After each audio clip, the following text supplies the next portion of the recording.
I got a motherfucking cold, but I'm out here smoking. Ray, does this underwear make my butt look big? You funny as fuck. I'm cold as shit. Just got a haircut and I still ain't touched my hair with the brush yet. The fuck?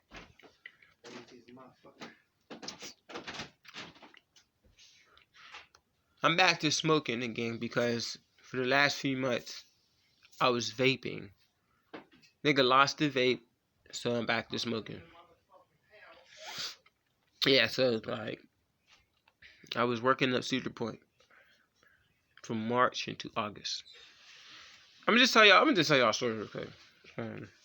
Like I said, I was working at Cedar Point from March to August. I forgot my train of thought. But I was working there from March to August, and I was working at a few different places, but the main place I was working at is Castaway Bay. And Castaway Bay is like the water park. That I was working at the buffet. It's on the breakfast buffet. It's called Mango Mike's. I was working there as a host. There's teaching me all types of shit there. And there was days I would be a host, and there was other days I would be a food runner. You know, everybody know what a host is. You stand there, you just see people and shit. I was having a little issues with my manager. This motherfucker was a dickhead.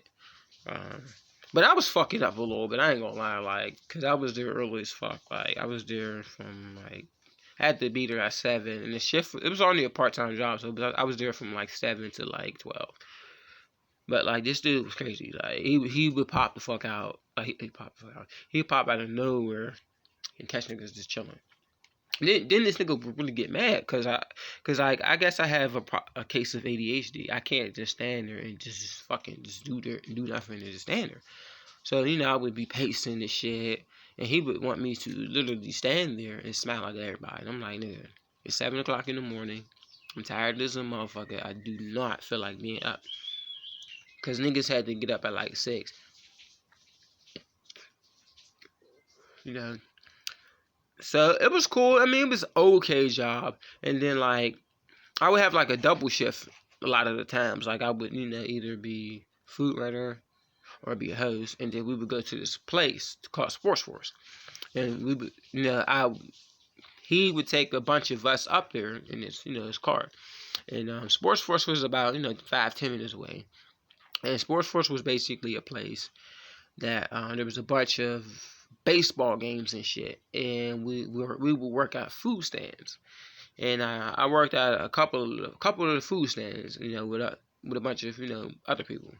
The one cool job that I did have was working at Dipping Dots. It was hot as a motherfucker up there in the summer, so I would work in Dipping Dots, and I would be the guy that sell Dipping Dots to kids and adults and shit, and motherfuckers would be mad as hell because they'd be out that bitch sweating and burning the fuck up, and I'm in Dippin' Dots, cold as a motherfucker.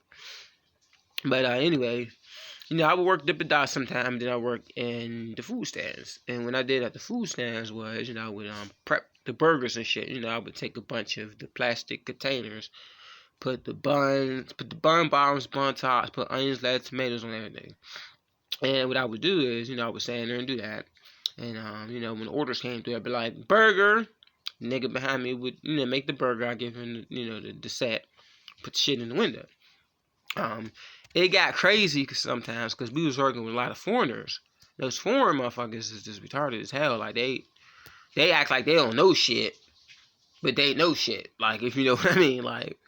So I would work with the foreigners. We would work with the foreigners, and sometimes they would know what they doing, sometimes they wouldn't. And the times they wouldn't know shit is when shit is really crazy, when there's motherfuckers lines all the way through that bitch. We'd be like, motherfuckers, it says burger. They would be lost, and they would hand people food, and people would be handing it back no, I asked for a burger without tomatoes. We'd be like, well, if this motherfucker would have told me, I wouldn't have put tomatoes on this bitch. So, shit got really, really hectic and crazy. So, what basically ended that job was I was basically, what they say, blackballed by my manager. Because like I said, I was fucking up a few times. Because, he would catch me chilling. He considered it leaning when I put my arm on top of the counter. Because they had a bunch of, shit on the counter, to where motherfuckers really couldn't see you, but they could see you, if you know what I mean. But like, he would just catch me doing that, and he would really get mad. I'd be like, bro, niggas cannot. I can't just stand here like a statue. Like my legs and shit start getting weak. I have to start, pacing back and forth. And the thing is, it was an easy job. Like all I had to really do as a food runner is, push the food forward to the people, and extend, change the food from hot to cold. I mean, hot to cold. Keep giving them hot food and shit. But they had two different eggs. They had the regular scramble and they had castaway scramble. And the castaway scramble was the shit that had the cheese and the peppers and the onions and shit in it. And the guests would ask me what's in what, is this gluten free? And I'd be like, honestly, I really don't know because I don't make this shit. Like I just put it out here. They asked me if the pancakes had some gluten and some other shit in there. I'm like, I don't know. Those were basically the pancakes. I guess they came out of a box. They put water in it. They mixed it, threw it on the grill, flipped it, and that's it. So, I got blackballed. He was like saying, if I quit, I can't come back up there and work. And I felt that when he said that, I had to bounce because I live basically three to 3.5 hours away. And he said, once I get escorted and leave, I only had like an hour to get out of that motherfucker. So I had to call my peoples and shit, and that was kind of hard because my peoples lived in Pittsburgh, and that's like, it's not, they can get up here in, 20 minutes or nothing. So I had to alert them, and they would get mad at me, and I'd be like, look, this nigga said he was going to try to blackball me, so whenever you have a day off, I'll pay you, just come up here and pick a nigga up. So I left. I left at I think it was like I left at the end of July, the beginning of August. So when I left, I felt shitty because I was like, damn, man, I lost a good job. Because Cedar Point was cool. Like, we got in the park with the Cedar Point ID. You just go through, the employee gate and they scan your ID and you get through. And it was a dope ass job, to be honest. It was dope as fuck to get in that park for free. And I felt shitty. But I do have intentions on going back next year if it's possible, which I definitely want to. But yeah, that's what it's like. If you work at Cedar Point, you got your little ID, you can get in the park for free today. I met some cool people out there. A lot of shit happened up there. Niggas got robbed. Niggas was fighting. All kind of shit. The one night I was sleeping in my bunk. Because, I lived in a room with two other people. And I was sleeping in my bunk. It was about midnight. I had to go piss, So, I got, I left the room, go piss. And I got back in the room. And the nigga was fucking a bitch on top of the bunk. Because, I had the bottom bunk. He had the top. Nigga was fucking a bitch on top of the bunk. I'm like, so I had to leave the room and a couple of my friends was out in the hallway and shit. And I told them what's going on. And they was like, wow. I was like, yeah, niggas is bold as hell. They could have been could have woke me up and said I'm about to bring this shorty through. Because they had the room smelling like pussy and shit. And I'm like, this is nasty. Y'all niggas ain't got no respect issues at all. So we got rid of this nigga because he ended up leaving. Because me and my one roommate, Mon, we had motherfuckers coming in and out all the time. We had about 5-6 roommates because motherfuckers really they wasn't really fucking with the top bunk. Niggas been grown a hell of a lot. Niggas been grown for X amount of years, and last time niggas was sleeping on bunk beds, they was in single digits. So, that bunk bed issue wasn't, something cool. So anyway, we had this one roommate. We thought the nigga was cool. Till we found out he was stealing shit. Because I had a phone. I had an iPhone. I think it was a 5S or some shit. Or SE, one of the motherfuckers. That I was on one of the roller coasters and shit out there. And the motherfucker popped out of my pocket. And that bitch was lost for a couple days. And when I finally, I tracked it down on, the Apple, the Find Me app. Or whatever the fuck it was called. And I found it on the app and shit, so I went back to the park and they found it. And the motherfucker was completely destroyed. Screen was all fucked up, hanging off and shit. But for some reason, it still worked a little bit. So I put that bitch in the drawer, and I had to get, had to get a new phone. So I got a new. I went and grabbed the 6. I paid like $250 for the motherfucker. So I grabbed, like I said, I grabbed the 6. Had that motherfucker for like a week. Like within that time, the nigga was asking me, "Can he buy it?" I'm like, "Nah, bro. This is my phone. This is my shit. This is what I'm using."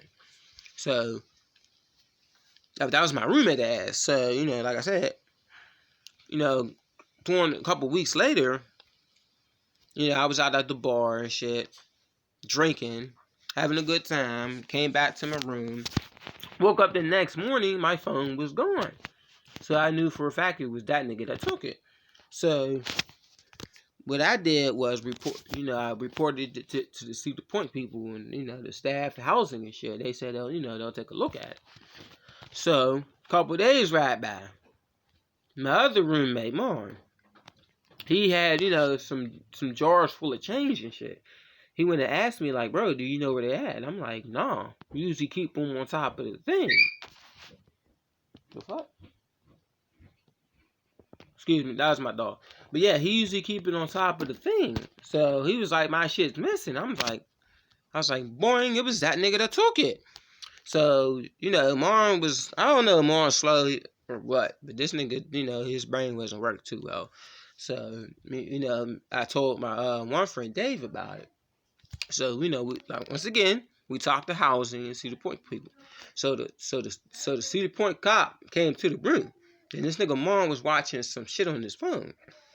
And we was telling him to report it. And this nigga told the fucking cop that I was going to report it in another half hour. I just was going to watch this video.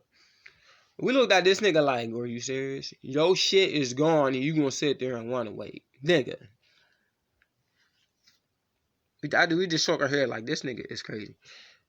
So, the cop took the report down. And, like I said, he took the report down and all that, a couple days right back. A couple days later, the nigga shit was gone out of the room. So we like, this nigga must have moved out or something. Because that's our initial thinking. This nigga moved out. And then, like I said, I checked the drawers and shit and see my phone missing. Like my other phone that I dropped off the ride and shit. I'm like, so I reported that. So the cop was like, "Well, we can't really do nothing now because if he ain't on the block list, we can't, investigate, do nothing." And then when I did that, we seen the nigga on the bench. Because there was, they had like a bench area for, for people and shit. I pointed him out and I was like, "That's that nigga right there." He's like, "Well, we can't do nothing about it right now." So I'm like thinking in my head, because me and Mom was pissed about it. We was like, we about to really fuck this nigga up. We about to go give him the hands. And when the cops said that, I was like, niggas should have just went violent and fucked this nigga up. But because I have the intelligence in my brain to know that violence is never the answer. And at that point, I was thinking a lot of shit was going through my head. I was like, well, if I go do this, I'm going to come up with all kinds of charges. We're going to fucking probably be banned from eating the Cedar Point places. We're going to be able to come up here. We're going to be going to probably jail. We're going to have fucking court costs. Niggas going to need to get lawyers. And we just, I was trying to think it out rationally, like, yeah, like, nigga, there's consequences to your actions. So don't just do anything without thinking about it. So, Mom seen this nigga at the store. Then I seen the nigga. And then it was like, what the fuck? Because we was just like clueless. We didn't know what to do. We was like, niggas reported this shit and everything. Ain't nothing been done. So that's like part of the reason why I left. I left there and I came back to Pittsburgh. Got a job out, this restaurant shit. Pre-nannies. Shit went downhill from Cedar Point. Then it went uphill because I got a job. Because I got a job here in Pittsburgh within like a week or two, week and a half or something. So I started working on pre-nannies and shit. I was getting my 5 days. Next thing you know, I started getting 2 days. It was 2 days a week. Hours start changing. I told them motherfuckers, like, look, instead of part-time, give me full-time. They was like, all right, we got you. So, when they said that, I took their word. Next thing you know, still getting 2 days a week. Now, it was up until last week when I decided to do some fuck shit. Like, I decided to just not show up. That's what I mean by fuck shit. Like, I didn't even show up. Like, I was supposed to work Friday and Sunday, and it was a total of 10 hours. And I just say, you know what? Fuck it. And that's why niggas is fucked up right now. And so I turn to the music. You know, I always been doing writing music, but like I just turned to the music, start writing about everything. But yeah, but this is some stories I was just telling you folks about recent shit. But this is for the tube. But I ain't hating on Cedar Point. Like, if you work at Cedar Point, work in the park. Do not work for Castaway Bay. I ain't gonna tell you the nigga name because I ain't getting none of that shit. Niggas might watch YouTube videos and see this video, and niggas fuck around, have to go to court, have to explain my shit for this video. You know, if it gets seen, then it gets seen. But like I said, Cedar Point is a good place. You know, there was good shit that came out of it. Getting to the park, they had rad nights. You know, rad nights was pretty cool. You know, that's usually when the park closes. You know, all the guests is gone, and people that work at Cedar Point go there, ride whatever ride they got open. That's about it. Deuces.